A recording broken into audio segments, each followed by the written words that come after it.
Welcome to top news.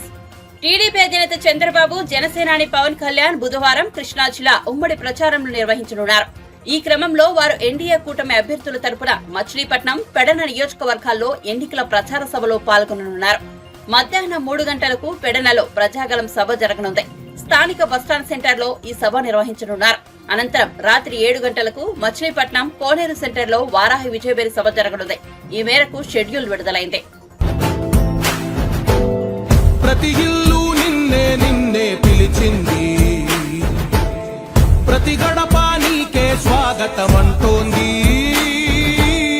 ప్రతి మనసు నువ్వు.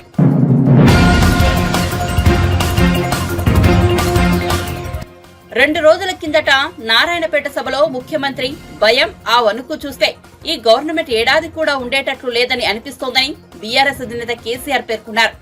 ఎవడు ఎప్పుడు పోయి బీజేపీలో కలుస్తాడో, ముఖ్యమంత్రి జంపు కొడతాడో ఏమైతుందో తెలియదని, ముఖ్యమంత్రి ఈడొక మాట మాట్లాడితే ఢిల్లీకి పోయి బీజేపీకి ఓటేయమని టీవీలో చెప్తాడని ఎద్దేవా చేశారు. సంగారెడ్డి జిల్లా చౌటుకూరు మండలం సుల్తానాపూర్లో మంగళవారం నిర్వహించిన బీఆర్ఎస్ ప్రజా ఆశీర్వాద సభలో కేసీఆర్ ప్రసంగిస్తూ ఈ వ్యాఖ్యలు చేశారు. తిరగబడ్డ జనం తెలంగాణలో సర్వే రిపోర్ట్లు వస్తున్నాయి, కాంగ్రెస్ కు 2 సీట్ల కన్నా ఎక్కువ రావు అని. అంతటా అన్ని జిల్లాలలో కూడా రైతాంగం తిరగబడతా ఉంది. అందుకే ముఖ్యమంత్రి నిన్న నారాయణపేట సభలో ఆయన భయం, ఆయన కంపం చూస్తే ఈ గవర్నమెంట్ ఏడాది కూడా ఉంటట్లేదని మనం చేస్తా ఉన్నా. ఎవడు ఎప్పుడు పోయి బీజేపీలో వెళ్తాడో, ముఖ్యమంత్రి జంపు కొడతాడో ఏమవుతుందో, ముఖ్యమంత్రి ఈడో మాట మాట్లాడతాడు, ఢిల్లీకి పోయి బీజేపీ కోటేమని టీవీలో చెప్తాడు. అంటే ఏం జరుగుతుంది? ఎవరికి ఎవడు బీ టీము, ఎవరు కలిసిపోయినరు ఒకసారి ఆలోచన చేయాలి. దయచేసి ఏ మార్పాటుగా ఉంటే ఇబ్బంది జరుగుతుంది. కాంగ్రెస్ గతంలో కూడా మీరు 60 ఏళ్ళు చూసినారు, ఇంకా కూడా ముందటికి మోసపోతే దెబ్బతింటాం. ఇక బీజేపీ పార్టీ ఏమన్నా ఏకైనా పనిచేసిందా మన రాష్ట్రానికి? పెద్దలు చెప్పారు, అక్కెరకు రాని చుట్టము, మొక్కిన మరం ఈయని వేల్పు, మోరమున దానెక్కిన బారని గుర్రము, గ్రక్కున విడవంగా వలవి కదరా సుమతను. బీజేపీ అక్కరకు రాని చుట్టం. ఒక మెడికల్ కాలేజ్ ఇయ్యలే, ఒక నవోదయ కాలేజ్ ఇయ్యలే, ఒక జాతీయ ప్రాజెక్ట్ ఇయ్యలే. నేను స్టేజ్ ఎక్కుంటే హరీష్ రావు మాట్లాడుతుంటే విన్నా, ఆయన అన్ని చెప్పిండు. అవన్నీ 100% కరెక్టు. బీజేపీ కోటేసినా మన మంజీరా నదిలో వాడిసిన గంటే అది ఎందుకు పనికిరాదని మనం చేస్తా ఉన్నాం. యువకులు గాడుపుల పడి కొట్టుకొని పోకుండా, పిచ్చి పిచ్చిగా గుడ్డిగా ఓట్లు వేయకుండా దయచేసి ఆలోచన చేయాలి. ఇలా తెలంగాణకు న్యాయం జరగాలంటే, తెలంగాణ హక్కులు కాపాడాలంటే, తెలంగాణ ప్రాజెక్టు కంప్లీట్ కావాలంటే, మళ్ళా రైతాంగానికి మళ్ళా మేలు జరగాలంటే ఈ ఆగమాగం పార్టీలు కాదు.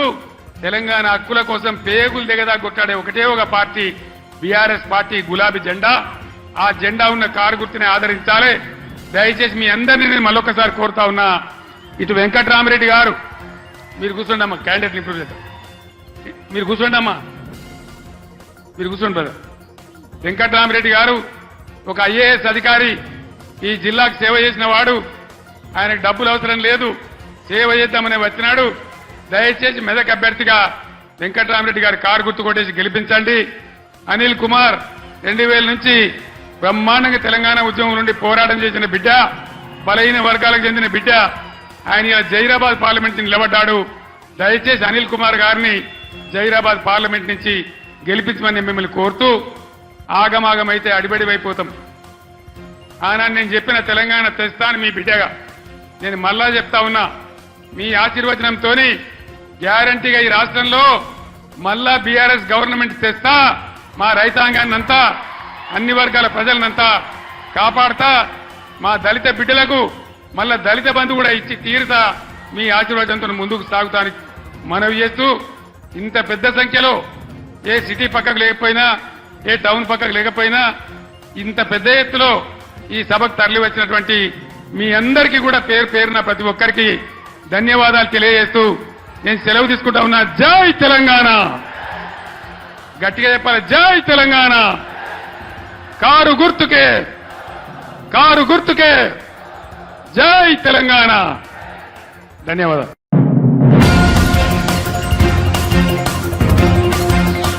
కళ్యాణాన్ని ప్రత్యక్ష ప్రసారం చేయవద్దని ఏప్రిల్ 4న ఈసీ ఆంక్షలు విధించింది.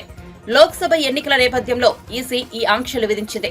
అయితే ఈ నిర్ణయాన్ని పునః పరిశీలించాలని తెలంగాణ రాష్ట్ర దేవాదాయ శాఖ ఎన్నికల సంఘానికి లేఖ రాసింది. 4 దశాబ్దాలుగా రాముల వారి కళ్యాణాన్ని లైవ్ టెలికాస్ట్ చేస్తున్నామని ఆ లేఖలో పేర్కొంది. ఈసీ నిర్ణయంపై రాజకీయ పార్టీలు కూడా అభ్యంతరం వ్యక్తం చేశాయి. ఎన్నికలకు దేవుడికి సంబంధం లేదని పేర్కొన్నాయి. స్పందించిన ఎన్నికల సంఘం బుధవారం కళ్యాణం ప్రత్యక్ష ప్రసారానికి అనుమతినిచ్చింది.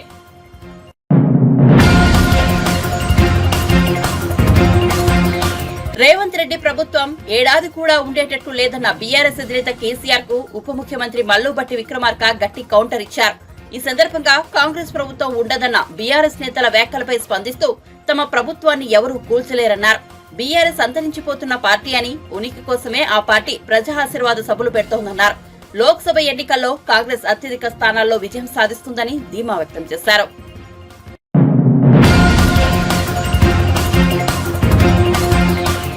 త్వరలో జరగనున్న ఎన్నికల్లో టీడీపీ అభ్యర్థుల గెలుపుకి ఎలా పనిచేయాలనే దానిపై ఎన్ఆర్ఐలకు దిశానిర్దేశం చేసేందుకు మంగళగిరిలోని టీడీపీ ప్రధాన కార్యాలయంలో ప్రత్యేక కార్యక్రమం నిర్వహించారు.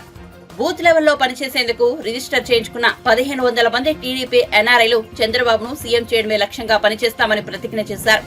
రానున్న ఎన్నికల్లో ఎన్డీఏ కూటమి గెలుపు కోసం క్షేత్రస్థాయిలో పనిచేసేందుకు 1500 మంది ఎన్ఆర్ఐలు తమ వివరాలు నమోదు చేసుకున్నారని టీడీపీ ఎన్ఆర్ఐ విభాగం వెల్లడించింది.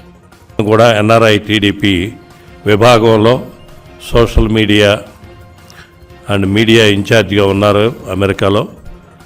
ఆయన రాయలసీమ ప్రాంతం, రాయలసీమ 3 జిల్లాల్లో కూడా యాక్టివ్గా పార్టిసిపేట్ చేసి ఆయన టీం తోటి చేయటం కోసం అమెరికా నుంచి ఇక్కడికి వచ్చి ఉన్నారు. వాళ్ళందరూ కూడా ఈ కార్యక్రమాలు చేస్తారు. ఈ భాగంగా ఈరోజు మీ అందరి ముందుకు రావడం చాలా సంతోషం. Thank you all.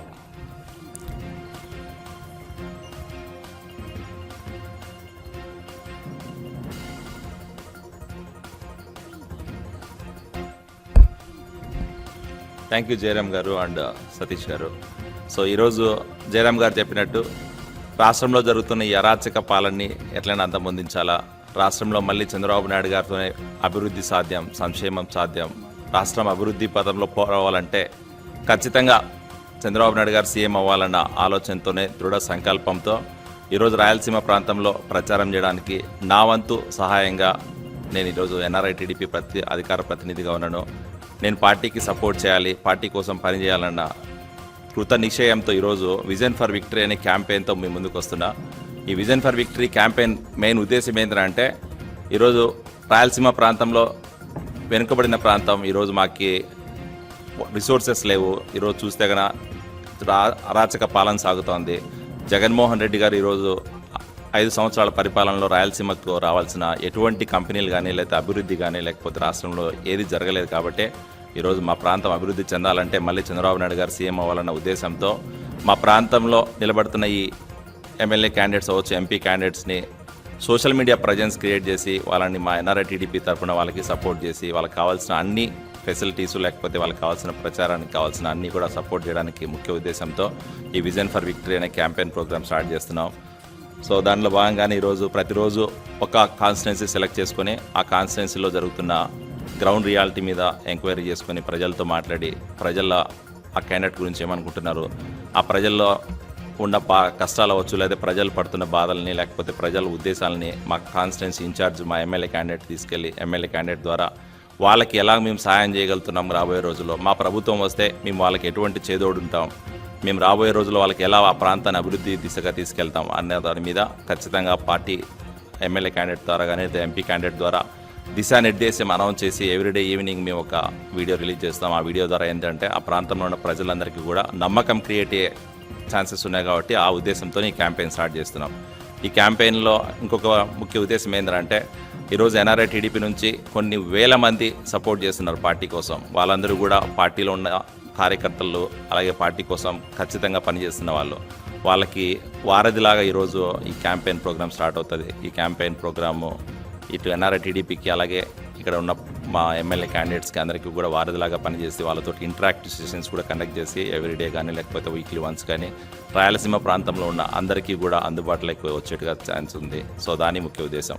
సో ఈ క్యాంపెయిన్లో ఖచ్చితంగా ఎన్ఆర్ఐ టీడీపీ నుంచి కాకుండా ఇలాగే తెలుగు యువత అవ్వచ్చు, లేకపోతే ఈ బెంగళూరు టీడీపీ ఫోరం వాళ్ళు కూడా క్యాంపెయిన్లో పార్టిసిపేట్ చేయాలని చేస్తున్న వాళ్ళతో కూడా డిస్కషన్ నడుస్తున్నాయి.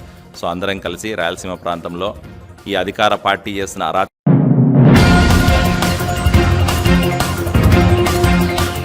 గత ఎన్నికల సమయంలో హత్యకు గురైన వైఎస్ వివేకానందరెడ్డి కుమార్తె సునీతారెడ్డి తమకు న్యాయం చేయాలంటూ తీవ్ర పోరాటం చేస్తున్న సంగతి తెలిసిందే. మీడియా సమావేశం నిర్వహించి ఎంపీ అవినాష్ రెడ్డి కాల్డేటా బయటపెట్టారు. దీనిపై అవినాష్ రెడ్డి తీవ్ర స్థాయిలో స్పందించారు.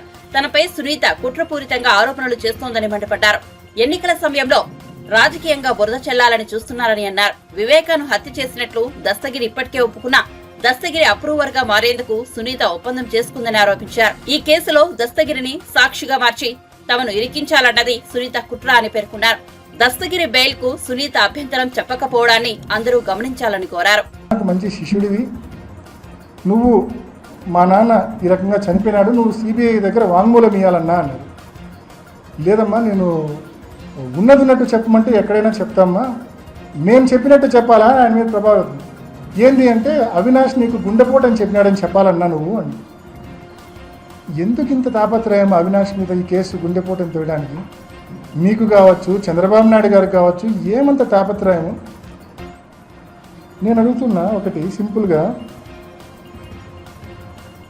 ఇది ఇందాక మన ఢిల్లీలో కాన్స్టిట్యూషన్ క్లబ్లో మా అక్క ప్రెస్ మీట్ పెట్టి చెప్పింది. ఏదైనా ఒక కేసు అంట అది వాస్తవమే తను చెప్పింది. ఆ ఇన్సిడెంట్ జరిగిన 1-2 వారాల లోపల ఛేదిస్తేనే ఛేదించినట్టు, ఆలస్యమయ్యే కొద్దీ ఛేదించడం కష్టము అని చెప్పింది. కరెక్టా? మీరు కూడా విన్నారు కదన్నా. మరి అదే మా సుంతక్క, అదే నర్రెడ్డి రాజశేఖర రెడ్డి గారు చనిపోయిన రోజు మార్చి 15, 2019 సిట్కి స్టేట్మెంట్లు ఇచ్చారు. ఏమని ఇచ్చారు తెలుసా? మాకు కృష్ణారెడ్డి ఫోన్ చేసినప్పుడు మా నాన్నకు గాయాలున్నాయి, బాత్రూంలో పడి ఉన్నాడు అంటే మా నాన్నకు గతంలో కూడా హార్ట్ ప్రాబ్లం ఉన్నందున బహుశా హార్ట్ అటాక్ వచ్చి అందువలన కింద పడి తలకు ఏదైనా తగిలి గాయాలై ఉంటాయేమో అని ఊహించి కృష్ణారెడ్డిని ఆ విధంగా పోలీసులకు ఫిర్యాదు చేయమని చెప్పినాము. ఎవరండి? అవినాష్ రెడ్డి కాదు చెప్పింది, నర్రెడ్డి సునీత గారు, నర్రెడ్డి రాజశేఖర రెడ్డి గారు. వాళ్ళు సిట్టికి ఇచ్చిన వాంగ్మూలం ఇది. So it was their theory అని చెప్తా ఉన్నా స్పష్టంగా. అండ్ యాడెడ్ టు దట్ దీనికి సబ్సిక్వెంట్గా కంటిన్యూయేషన్ ఇంకో ప్రూఫ్ చూపిస్తా. వీళ్ళందరూ కలిసే కదా రాజశేఖర రెడ్డి గారు, శివప్రకాష్ రెడ్డి గారు, సునీతమ్మ హైదరాబాద్ నుంచి అంతా కలిసే కదా బయలుదేరింది. ఇందాక నేను చదివి వినిపించింది సునీతక్కది, రాజశేఖర్ వాళ్ళ ఇద్దరు స్టేట్మెంట్లో ఉంది. హార్ట్ అటాక్, స్టంటు, కింద పడినాడు, తల గాయమైంది. ఇది Adinarayana Reddy SIT investigation attend అయినాక బయటకు వచ్చి ఇచ్చిన స్టేట్మెంట్. స్పష్టంగా చెప్తాడు శివప్రకాష్ రెడ్డి ఆయన కొడుకు వాళ్ళిద్దరు కూడా ఇట్లా గుండెపోటుతో చనిపోయినట్టు. మీరు వినండి. అధికారులు టీడీపీ ఎమ్మెల్సీ బీటెక్ రవి, మాజీ మంత్రి ఆదినారాయణ రెడ్డి, డ్రైవర్ దస్తగిరి, ప్రకాశ్లను ప్రశ్నించారు. ఇద్దరు నుంచి వివరాలు సేకరించారు. వివేకానంద రెడ్డి మార్చి 15 నాడు ఉదయాన్నే నేను విజయవాడలో ఉన్నప్పుడు టీవీ వివేకానంద రెడ్డి గారు గుండెపోటు వలన చనిపోయినాడనే వార్త మేము విజయవాడలో ఉన్నప్పుడు జరిగినది.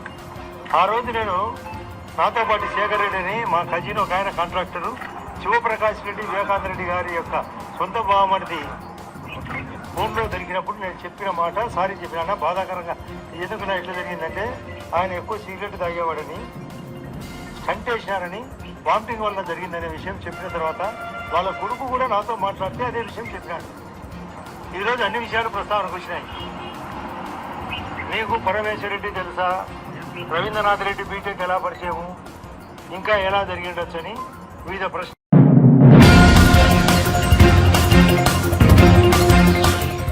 వివేక హత్య కేసు వ్యవహారంలో డాక్టర్ సునీతారెడ్డికి ఎంపీ అవినాష్ రెడ్డికి మధ్య మాటల యుద్ధం కొనసాగుతోంది. మీడియా సమావేశంలో సునీత చేసిన వ్యాఖ్యలకు అవినాష్ రెడ్డి గట్టి కౌంటర్ ఇచ్చారు. ఈ నేపథ్యంలో సునీత మరోసారి మీడియా ముందుకొచ్చారు. అవినాష్ రెడ్డికి ఓ సలహా ఇస్తున్నానని అన్నారు. అవినాష్, మీ ఫోనును సిబిఐ వాళ్లకు అప్పగించండి, మీరు కేసు నుంచి కడిగిన ముత్యంలా బయటపడతారంటూ సునీత స్పష్టం చేశారు. గూగుల్ టేక్అవుట్ కల్పితమంటూ అవినాష్ అంటున్నారని, గూగుల్ టేక్ఆఫ్ రికార్డును రూపొందించింది CBI, survey of India, forensic lab అని సునీత వెల్లడించారు. ఈ సంస్థలకు అవినాష్ పై ఏమైనా కోపం ఉంటుందా అని ప్రశ్నించారు. చేసింది రంగన్న స్టేట్మెంట్ తర్వాత డిలే అయ్యింది, దస్తగిరి స్టేట్మెంట్ తర్వాత డిలే అయింది. నేను కూడా అడుగుతున్నాను, ఎందుకమ్మా ఇంత డిలే చేస్తున్నారు? ఇదే కాదు, 5 సంవత్సరాలుగా డిలే అవుతుంది. ఇన్వెస్టిగేషన్ ఏజెన్సీస్ మీద ప్రెషర్ పెట్టి ఇట్లా డిలే చేసుకుంటూనే పోతున్నారు. దయచేసి ఇన్వెస్టిగేషన్ ఏజెన్సీస్ మీద ప్రెషర్ పెట్టద్దండి, వాళ్ళ పని వాళ్ళని చేయనియండి. ఇన్వెస్టిగేషన్ అయిపోవాలి, ట్రయల్ అయిపోవాలి, కన్విక్షన్ రావాలి. నేను కూడా చెప్తున్నాను, ఇది ఎందుకు డిలే అయ్యిందంటే ప్రాబబ్లీ వాళ్ళ ఇన్ఫ్లుయెన్స్ వల్లనే అయి ఉండాలి. అందుకే అడుగుతున్నాను, ప్లీజ్ ఇన్ఫ్లుయెన్స్ పెట్టకండి. ఓకే, నెక్స్ట్ పాయింట్ రేజ్ చేసింది థింక్ సజ్జల రామకృష్ణారెడ్డి మాట విని నేను అప్పుడు మాట్లాడాను. ఇప్పుడు రాధాకృష్ణ అండ్ చంద్రబాబు నాయుడు వీళ్ళిద్దరి మాట విని నేను మాట్లాడుతున్నానంట. అప్పుడు ప్రెస్ మీట్లో పెట్టమని చెప్పింది సజ్జల రామకృష్ణారెడ్డి. అప్పటి కమ్యూనికేషన్స్ గురించి నేను ఆల్రెడీ సిబిఐకి షేర్ కూడా చేశాను, ఎవిడెన్స్ కూడా చేశాను. నా ప్రెస్ మీట్లో కాన్వర్జేషన్స్ జరిగినాయి అన్నది ప్రూవ్ చేశాను. ఆ ప్రెస్ మీట్లో వాట్సాప్ ఎక్స్చేంజెస్ కూడా చూపించాను. అప్పటికి కూడా మీకు అర్థం కాలేదు. కానీ నాకు అర్థం కాంది, ఈడ మా నాన్న వివేకానంద రెడ్డి గారిని హత్య చేశారు. హత్య చేస్తే నేను వీళ్ళతో మాట్లాడానా వాళ్ళతో మాట్లాడానా, డస్ ఇట్ మ్యాటర్? నేను ఇంకొకటి అన్నారు ఇంతకు ముందు సజ్జల రామకృష్ణారెడ్డి అన్నారు, నేను రాధాకృష్ణ ఇంటికి పోయానంట, వాళ్ళ వైఫ్ చనిపోతే. Yes, Radhakrishna's wife was my patient, బాగా చూసుకున్నాము, వెళ్ళాను, కరెక్ట్. అదే నెలలోనో అంతకు ముందుగానో సజ్జల రామకృష్ణారెడ్డి వాళ్ళ అన్న కూడా చనిపోయాడు, వాళ్ళ ఇంటికి కూడా వెళ్ళాను. అది మాత్రం ఆయనకు గుర్తు రాలేదా? నేను సిబిఐ కావాలని కోర్టులో కేసు పెట్టినాక కూడా, సిబిఐకి ట్రాన్స్ఫర్ అయినాక కూడా మా మామగారు డాక్టర్ ఈసి గంగిరెడ్డి చనిపోయినప్పుడు వెళ్ళి భారతి గారిని కూడా కలిసినాను. మీకు అది గుర్తు రాలేదా? ఇది మానవత్వంకి సంబంధించింది. ఎవరైనా ఎవరితోన్నా మాట్లాడితే దానికి ఏదో కారణాలు ఉండొచ్చు. అనేది మీకు పాలిటిక్సేనా? నేను ఇక్కడ ఫైట్ చేసేది ఒక లీగల్ బ్యాటిల్. మా నాన్నగారిని హత్య చేశారు, అతి దారుణంగా హత్య చేశారు, కిరాతకంగా హత్య చేశారు. గొడ్డలితో ఎట్లా నరికారంటే అవి ఆల్రెడీ మీకు చూపించాను. అట్లా చంపితే మీకు పాలిటిక్స్ గుర్తొస్తున్నాయి. ఎవరు పేషెంట్స్ నేను హాస్పిటల్కి వచ్చినా నేను కలుస్తాను, మాట్లాడతాను. మీరు ఇప్పుడు హాస్పిటల్కి వచ్చి నన్ను ట్రీట్మెంట్ చేయమన్నా చేస్తాను. అన్నిటికీ పాలిటిక్స్ ఉండాల్సిన అవసరం లేదు. There is life beyond politics.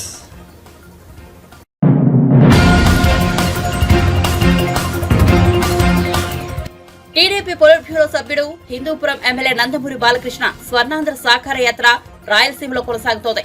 Kurnool జిల్లా ఎమ్మిగనూరులో బాలకృష్ణ రోడ్ షో నిర్వహించారు. ఈ సందర్భంగా ఆయన మాట్లాడుతూ, ఇక్కడ వైసీపీ అభ్యర్థి బుట్టా రేణుక పేదరాలోనే జగన్ అంటున్నారని, ఆ పేదరాలు డబ్బు సంచులతో వచ్చి ఎన్నికల్లో పోటీ చేస్తోందని వ్యంగ్యం ప్రదర్శించారు. ఆమె పేదరాలైతే 360 కోట్ల మేర రుణాలు చెల్లించాలని ఎల్ఐసి ప్రకటన ఎలా ఇచ్చిందని బాలయ్య ప్రశ్నించారు. ఇవన్నీ దృష్టిలో పెట్టుకుని ఈ బుట్టా రేణుక గారు ఉన్నారు ఇప్పుడు ఇక్కడ. పాపం చాలా సౌమ్యురాలు. మన జగన్ చెప్తున్నాడు చాలా పేదరాలని. ఇవాళ బ్యాంక్ ఎగ్గొట్టి బ్యాంకులో అప్పు ఎల్ఐసి ఎంత 350 కోట్ల రూపాయలు సంచులు డబ్బు తీసుకొస్తాను ఇప్పుడు ఇక్కడికి నియోజకవర్గానికి. ఇవాళ నన్ను అడిగితే ఈ 5 ఏళ్ళు కూడా ఈ రాష్ట్రానికి తను సంపాదించింది బడ్జెట్ గా తనే ఇవ్వచ్చు బ్యాంకులకి ఇంకో అప్పులు తీసుకోకుండా.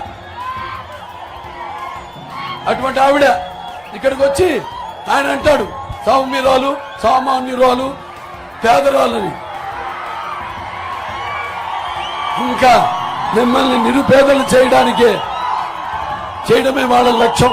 గుర్తుపెట్టుకోండి, లక్షాధికారులు కోటీశ్వరులు అయిపోతున్నారు, పేదవారు నిరుపేదలు అయిపోతారు రేపు. గుర్తుపెట్టుకోండి, చెప్పాను నేను, మీరు రాష్ట్రాన్ని వదిలేసి వెళ్ళిపోయే పరిస్థితి వస్తుందని. ఇవన్నీ మీరు గమనించండి, అప్రమత్తులై. ఎలాగైతే నాడు నాన్నగారు చైతన్యాన్ని తీసుకొచ్చారో ప్రజల్లో, ఎలాగైతే చంద్రబాబు నాయుడు గారు వనరులు కల్పించారో ప్రజలకి, వాళ్ళ కాళ్ళ మీద ప్రతి నిరుపేద కుటుంబంలో నుంచి కొత్త ప్రతి వాడిని, అటు వ్యవసాయం చేసుకునే వాళ్ళైతే వాళ్ళ ఇంటి నుంచి ఒక బిడ్డ అటు ఐటీకి వెళ్తే సుమారుగా నెలకి 75,000 రూపాయల జీతం. అటువంటి పరిస్థితులకి, ఆర్థిక పరిస్థితుల్ని అటు అన్ని సమతుల్యంగా అభివృద్ధి చేశారు చంద్రబాబు నాయుడు గారు. వీళ్ళంతా ఏదో దుష్ప్రచారాలు చేస్తున్నారు. అసలు వ్యవసాయం అంత అండగా అన్నాడంట ఆయన. వీళ్ళ అబద్ధాలకి అంతో లేదు, ఏది మాట్లాడినా అబద్ధమే. కాబట్టి ఇవన్నీ దృష్టిలో ఉంచుకుని మీరు నిజానికి రండి, ప్రస్తుతం భ్రమలోంచి బయటపడండి. నేను అదే అంటుంటాను. నేను ఏదైతే సినిమాలు నటించాను, ఏదైతే విజయాలు మీరు ఇచ్చారో, నేను అప్పుడప్పుడు నిజాలకి చాలా మీ అందరికంటే కూడా దగ్గరగా ఉంటాను నేను. అందుకే నన్ను నేను గర్వంగా చెప్పుకుంటా. నాకున్న జ్ఞాన సంపదలు, బ్రాహ్మణుని, ఐశ్వర్యాలు, వైశ్యుడిని, మంచికి మాలను వంచిస్తే ఎదురు తిరిగే మాదిగని, కష్టాన్ని నమ్ముకున్న కమ్మరిని, కొమ్మరిని, కంసాలని, రజకుణ్ణి, నాయ బ్రాహ్మణుణ్ణి, కల్మశుని, యాదవుని, ఆపదవాదుకునే వెలమని, వ్యక్తిత్వంలో రాజుని, అమ్మనమనిపించే కమ్మని, పౌరుషాల రెడ్డిని, భుజబలలో కాపురి అని చెప్పుకుంటుంటాను. ఇక్కడి నుంచి రావాలయ్యా మాటలు. ఊరికే నోరు బారేసుకోవడం మొహం ఎలా ఉంటుంది? జగన్ని ముచ్చుమూర్తి ముద్రష్టలాగా ఉంటుంది. ముచ్చుమూర్తి ముద్రష్ట వాలకం ఎలా ఉంటుంది? లక్షల కోట్ల పక్షకుడు, పక్షపాత రూపకుడు, దండిగా. అలాగే ఈ రాష్ట్రానికి పట్టిన ఒక మొత్తాన్ని రావణ కష్టంలో మార్చిన ఒక రావణాసుడి పాలన, ధన మాన ప్రాణ చోరకుడు ఈ యొక్క వైఎస్ జగన్, గుర్తుపెట్టుకోండి. కాబట్టి మీరంతా తిరగబడి ఉద్యమించండి. అసలు మనం ముందే వచ్చి వాళ్ళు మాట్లాడటానికి ఎంత ధైర్యం ఉండాలి వాడికి. మేము ఇచ్చేస్తాం, అది చేస్తామని చెప్పుకోవడానికి. జాగ్రత్త.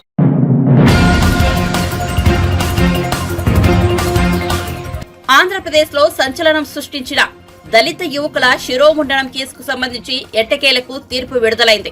ప్రస్తుత YCP MLC, Mandapeta YCP MLA అభ్యర్థి తోట త్రిమూర్తులకు విశాఖపట్నం ఎస్సీ ఎస్టీ ప్రత్యేక న్యాయస్థానం జైలు శిక్ష విధించింది. ఈ కేసులో వైసీపీ ఎమ్మెల్సీకి 18 నెలల జైలు శిక్ష విధిస్తూ న్యాయమూర్తి తీర్పిచ్చారు. ఈ విషయంపై మాజీ మంత్రి కెఎస్ జవహర్ కీలక వ్యాఖ్యలు చేశారు. 1996లో నేరం చేసిన తోట త్రిమూర్తులకు నేడు శిక్ష పడిందన్నారు. 28 ఏళ్లు తీర్పు రావడానికి సమయం పట్టింది. ఈ సందర్భంగా ఒకటే డిమాండ్ చేస్తా ఉన్నాం. జగన్మోహన్ రెడ్డి, నీకు రాజ్యాంగం మీద నమ్మకం ఉన్నా, అంబేద్కర్ గారి ఆలోచన పట్ల అవగాహన ఉన్నా, ఏదైతే తోట త్రిమూర్తుల్ని పార్టీ నుంచి బహిష్కరించు, లేదంటే అలాంటి వాళ్ళకి టికెట్లు ఇచ్చి లైసెన్స్ ఇచ్చినట్టుగానే మేము భావిస్తాం. దళితుల యొక్క మాన ప్రాణాలకు రక్షణ లేదు జగన్మోహన్ రెడ్డి పరిపాలనలో అనేది రుజువైంది. ఎందుకంటే దాదాపుగా 185 మంది దళితుల మీద ఈరోజు అనేక హత్యలు కానీ అత్యాచారాలు కానీ ఈ యొక్క ఇలాకాలో జరిగాయి. బీహార్ కన్నా దారుణంగా ఈ రాష్ట్రంలో దళితుల మీద దాడులు జరిగాయనే విషయం జగన్మోహన్ రెడ్డికి తెలుసు. ఎందుకంటే వరప్రసాద్ శిరోమండనం చేసిన తర్వాత సాక్షాత్తు రాష్ట్రపతి జోక్యం చేసుకున్నప్పటికీ కూడా ఈ రోజుకి కూడా న్యాయం జరగకుండా ఆ వరప్రసాద్ నానా తిప్పలు పెట్టినటువంటి విషయం మనందరం కూడా చూసాం. సాక్షాత్తు పోలీస్ స్టేషన్లోనే శిరోమండనం చేయడం అనేది దేశ చరిత్రలోనే ఒక సంచలనాత్మకమైనటువంటి విషయం. ఈరోజు కూడా అడుగుతా ఉన్నాం, తోట త్రిమూర్తులు నీ పార్టీలో అభ్యర్థిగా ఉన్నాడు, తోట త్రిమూర్తుల అభ్యర్థిత్వాన్ని రద్దు చేయి, నీ పార్టీ నుంచి బహిష్కరించు. అప్పుడే ఈ రాజ్యాంగం పట్ల కానీ, అంబేద్కర్ గారి పట్ల కానీ, దళితుల పట్ల కానీ కొంతలో కొంతైనా నీకు ఉన్నదనే విషయం మేము అందరం కూడా అర్థం చేసుకుంటాం. అంతే తప్ప తోట త్రిమూర్తులను కొనసాగిస్తే ఈరోజు శిరోమండనాన్ని నువ్వే ప్రోత్సహించినట్టు అవుద్ది. ఆ రోజు కానీ ఈ రోజు కానీ దళితులకు అండగా ఉన్న తెలుగుదేశం పార్టీ, దాంతోపాటు ఈరోజు అనేక సంఘటనలు.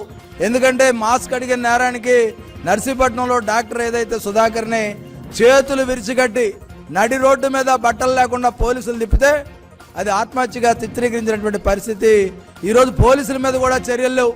డాక్టర్ అనిత గారి మీద వైకాపా వ్యక్తులు ఆమెను ఏ విధంగా ఇబ్బంది పెట్టారు, ఏ విధంగా నిర్బంధించారు, వాళ్ళ మీద ఈ రోజుకి కేసులు లేవు. ఇలా చెప్పుకుంటూ పోతే అనేక సంఘటనలు ఈ దానిలో ఉన్నాయి.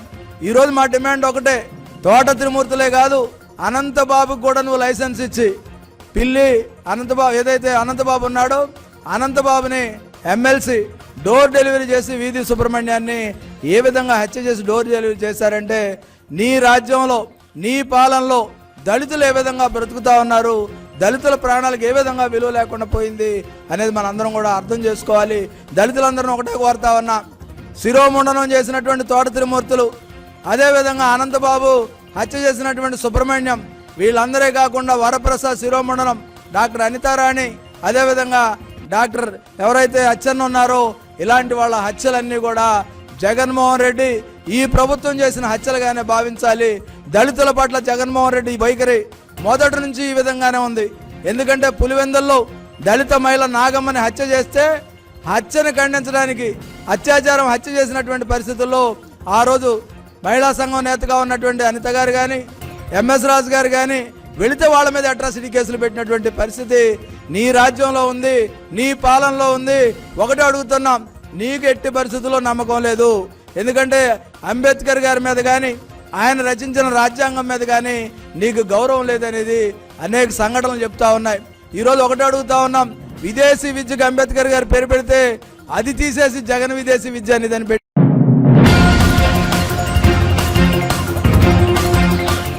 పీలేరు ఎమ్మెల్యే చింతల రామచంద్రారెడ్డి మంత్రి పెద్దిరెడ్డి రామచంద్రారెడ్డి చేతిలో ఒక రబ్బరు బొమ్మ అని ఏపీసీసీ చీఫ్ షర్మిల విమర్శించారు.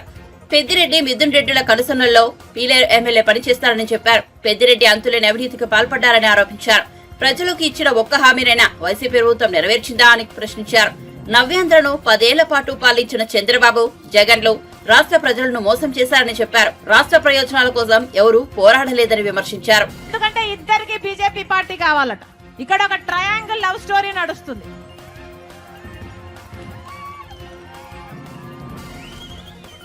పోనీ బీజేపీ పార్టీ మనకి ఏమైనా చేసిందా అంటే ఒక్క వాగ్దానం నిలబెట్టుకోలేదు. ప్రత్యేక హోదా ఇవ్వగలరు, కానీ బీజేపీ పార్టీ ఇవ్వదు. పోలవరం ప్రాజెక్టు మనం పూర్తి చేసుకోవడానికి డబ్బులు ఇవ్వచ్చు, కానీ ఇవ్వదు. రాజధాని మనం కట్టుకోవడానికి డబ్బులు ఇవ్వచ్చు, కానీ బీజేపీ పార్టీ ఇవ్వదు. మనకు ఒక్క లాభం చేయకపోయినా కూడా చంద్రబాబు గారేమో బీజేపీ పార్టీతో పొత్తు. మనకు ఒక్క లాభం చేయకపోయినా కూడా జగన్మోహన్ రెడ్డి గారేమో మోడీకి తొత్తు. ఇందుకేనా ఓట్లేస్తున్నది? ప్రజల ప్రయోజనాల గురించి ఎవరు పట్టించుకుంటున్నారు కాబట్టి. అందుకే చెప్తున్నాం, ఆలోచన చేసి ఓటు వేయండి. ఆలోచన చేసి ఓటు వేయకపోతే మీ భవిష్యత్తును వాళ్లకు రాసిచ్చేసినట్టే, మీ బిడ్డల భవిష్యత్తును కూడా రాసిచ్చేసినట్టే. ఈరోజు రాజశేఖర రెడ్డి బిడ్డ చెప్తుంది, ఈరోజు రాజశేఖర రెడ్డి బిడ్డ కాంగ్రెస్ పార్టీలో చేరింది అంటే ఎందుకు చేరింది? ఎందుకంటే ఒక్క కాంగ్రెస్ పార్టీ రాహుల్ గాంధీ గారు మాత్రమే ప్రత్యేక హోదా 10 సంవత్సరాల కోసం 10 సంవత్సరాల ప్రత్యేక హోదా కాంగ్రెస్ పార్టీ అధికారంలోకి వచ్చిన మొట్టమొదటి సంతకంలోనే పెడతాము, ఇస్తాము అని చెప్పాడు. కాబట్టి ఆ మాట పట్టుకొని వచ్చింది రాజశేఖర రెడ్డి బిడ్డ కాంగ్రెస్ పార్టీలోకి.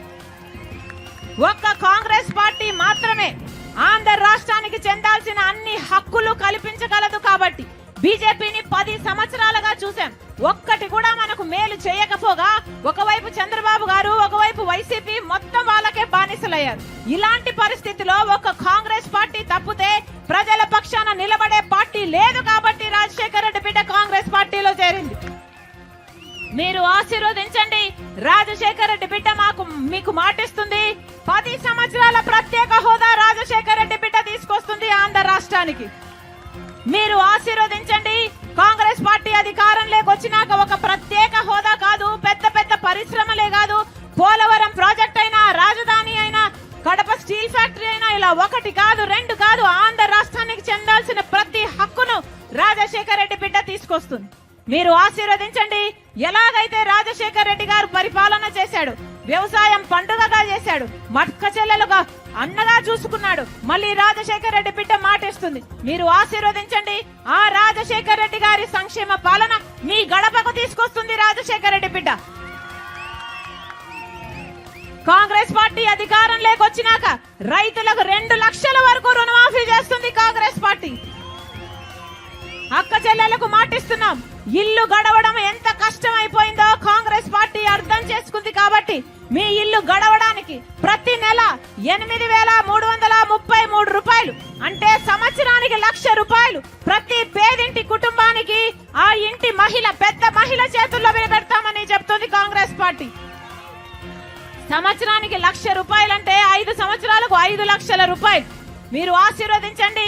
కాంగ్రెస్ పార్టీ అధికారంలోకి వస్తే అది మీ పార్టీ అవుతుంది. మీరు ఆశీర్వదించండి. ఇంకా 1,30,000 ఉద్యోగాలు ఖాళీగానే ఉన్నాయి.